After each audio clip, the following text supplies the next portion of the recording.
Kuzimu wanafanya kazi na wakati, muda na masekunde. Wachawi washatoa kafara yao.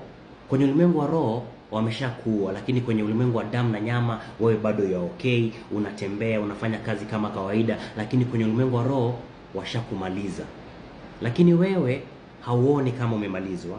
Unaona unafanya kazi, unatembea, unaamka, unafanya vitu zako kama kawaida, unafungua biashara yako, au gombani na watu, lakini kwenye ulimwengu wa roho washatoa madhabahu yao, washatengeneza madhabahu, washatuma mashetani yameshakuingia. Yale mashetani, yale mapepo yanangojea muda wako. Muda ukitimia, kifo kinakupata ghafla. Unashangaa mtu fulani amekufa akiwa mdogo, mtoto fulani amekufa na miaka 20, siku fulani marehemu amekufa hata alikuwa yuko si mgonjwa, ama mkono wako umekatika, umepata ajali kule. Kila kitu kimeanzia kwenye ulimwengu wa roho. Wachawi wanafanya kazi hivyo.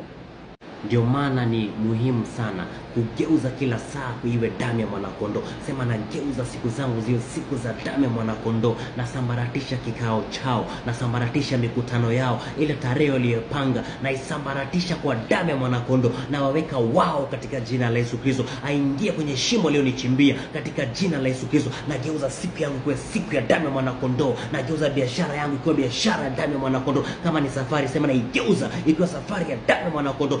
Naachia damu ya mwanakondoo kwenye maisha yangu, naachia damu ya mwanakondoo kwenye nyumba yangu, na kwenye maisha yangu, naachia damu ya mwanakondoo kwenye nyumba yangu, naachia damu ya mwanakondoo. Mwanakondoo unageuza saa na sekunde inakuwa sekunde ya damu ya mwanakondoo. Unageuza mwaka wako unakuwa mwaka wa damu ya mwanakondoo. Ukifanya hivyo unasambaratisha kazi zao.